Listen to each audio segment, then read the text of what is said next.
ਪਿਆਰੇ ਵਿਦਿਆਰਥੀਓ, ਸਤਿ ਸ਼੍ਰੀ ਅਕਾਲ।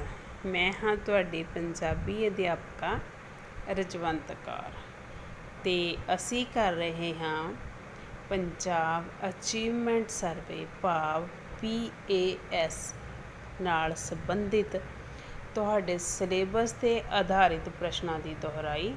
ਅਤੇ ਅੱਜ ਮੈਂ ਕਰਵਾਉਣ ਜਾ ਰਹੀ ਹਾਂ ਕੁਝ ਪ੍ਰਸ਼ਨ ਘੋੜੀਆਂ ਅਤੇ ਸਿੱਠਣੀਆਂ ਦੇ ਨਾਲ ਸੰਬੰਧਿਤ ਹਨ। ਹਾਂਜੀ ਬੇਟਾ, ਇਸ ਦੇ ਨਾਲ ਪਹਿਲਾ ਪ੍ਰਸ਼ਨ ਜੋ ਹੈ ਉਹ ਤੁਸੀਂ ਵੇਖੋ। ਮੁੰਡੇ ਦੇ ਵਿਆਹ ਸਮੇਂ ਗਾਏ ਜਾਂਦੇ ਲੋਕ ਗੀਤ ਕੀ ਕਹਾਉਂਦੇ ਹਨ? ਸਾਡੇ ਕੋਲ 4 ਵਿਕਲਪ ਹਨ। ਸਭ ਤੋਂ ਪਹਿਲਾ ਵਿਕਲਪ ਦੇਖੋ, ਸੁਹਾਗ,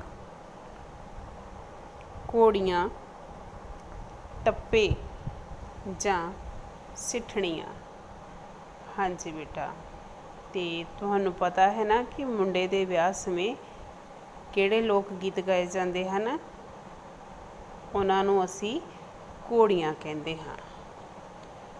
ਅਤੇ ਮੁੰਡੇ ਦੇ ਵਿਆਹ ਸਮੇਂ ਗਾਏ ਜਾਂਦੇ ਲੋਕ ਗੀਤ ਘੋੜੀਆਂ ਕਹਾਉਂਦੇ ਹਨ।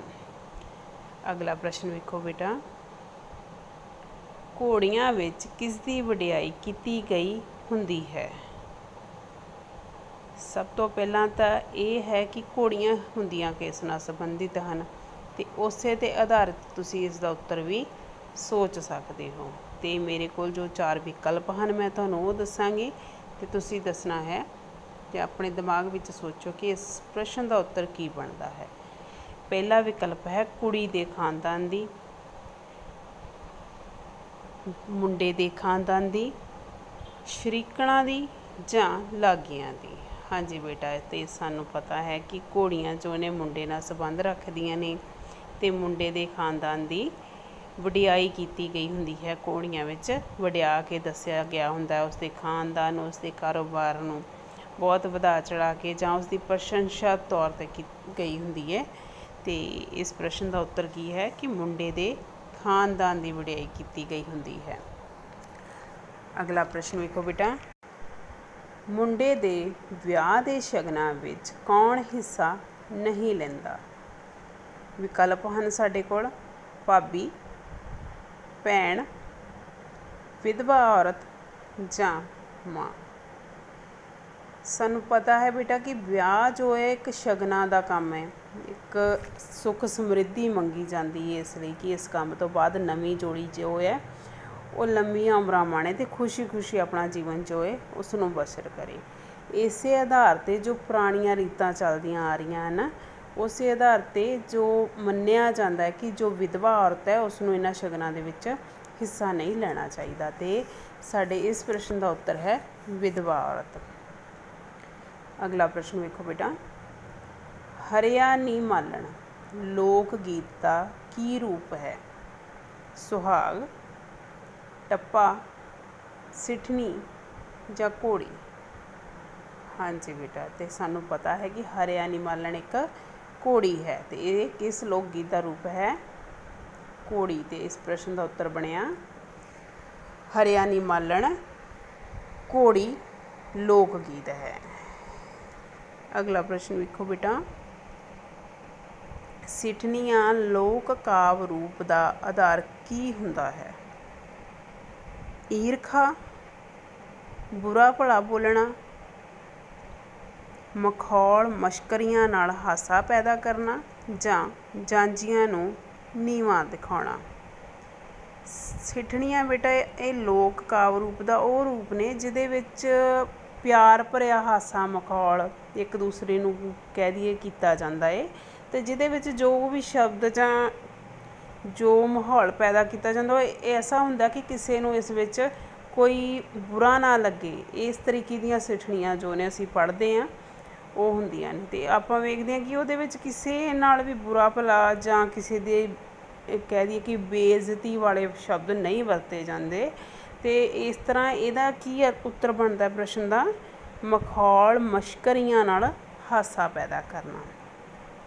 ਹਾਂਜੀ ਬੇਟਾ, ਅਗਲਾ ਪ੍ਰਸ਼ਨ ਵੇਖੋ, ਸਿੱਠਣੀਆਂ ਨਾਨਕਿਆਂ ਦਾਦਕਿਆਂ ਵੱਲੋਂ ਕਿਸ ਨੂੰ ਦਿੱਤੀਆਂ ਜਾਂਦੀਆਂ ਹਨ?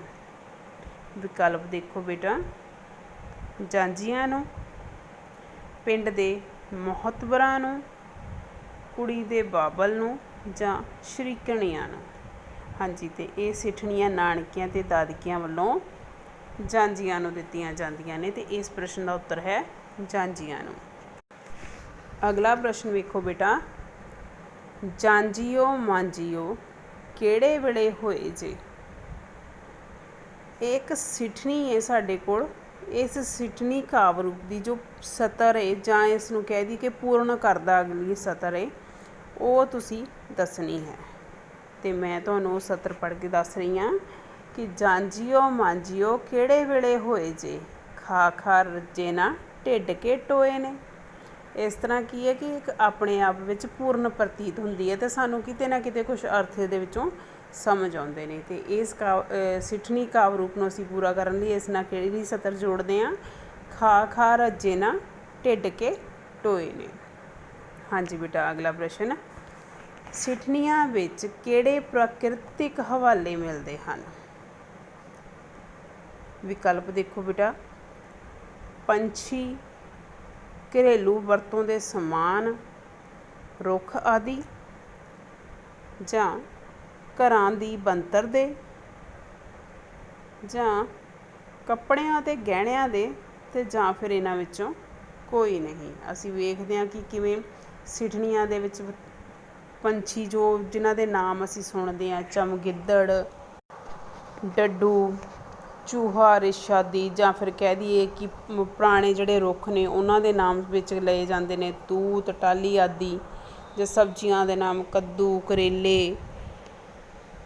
ਇਸੇ ਤਰ੍ਹਾਂ ਬਿਨਾਂ ਮਤਲਬ ਇਹਨਾਂ ਚੀਜ਼ਾਂ ਤੋਂ ਖੂਹ ਕਹਿ ਸਕਦੇ ਹਾਂ, ਫਿਰ ਮਿਰਚਾਂ ਕਹਿ ਸਕਦੇ ਹਾਂ। ਇਹਨਾਂ ਚੀਜ਼ਾਂ ਸਾਰਿਆਂ ਦੇ ਹਵਾਲੇ ਸਾਨੂੰ ਸਿੱਠਣੀਆਂ ਵਿੱਚ ਵੇਖਣ ਨੂੰ ਮਿਲਦੇ ਨੇ, ਅਤੇ ਅਸੀਂ ਵੇਖਦੇ ਹਾਂ ਕਿ ਇਹ ਪ੍ਰਕਿਰਤਿਕ ਹਵਾਲੇ ਜੋ ਨੇ ਉਹ ਕਿਸੇ ਨਾ ਕਿਸੇ ਤਰੀਕੇ ਉਹਨਾਂ ਸਿੱਠਣੀ ਨੂੰ ਪੂਰਨ ਕਰਦੇ ਨੇ। ਅਤੇ ਇਸੇ ਤਰ੍ਹਾਂ ਇਸ ਪ੍ਰਸ਼ਨ ਦਾ ਉੱਤਰ ਕੀ ਬਣਿਆ, ਪੰਛੀ, ਘਰੇਲੂ ਵਰਤੋਂ ਦੇ ਸਮਾਨ, ਰੁੱਖ ਆਦਿ। ਹਾਂਜੀ ਬੇਟਾ, ਇਹ ਸੀ ਤੁਹਾਡਾ ਘੋੜੀਆਂ ਅਤੇ ਸਿੱਠਣੀਆਂ ਨਾਲ ਸੰਬੰਧਿਤ ਕੁਛ ਪ੍ਰਸ਼ਨਾਂ ਦੀ ਦੁਹਰਾਈ।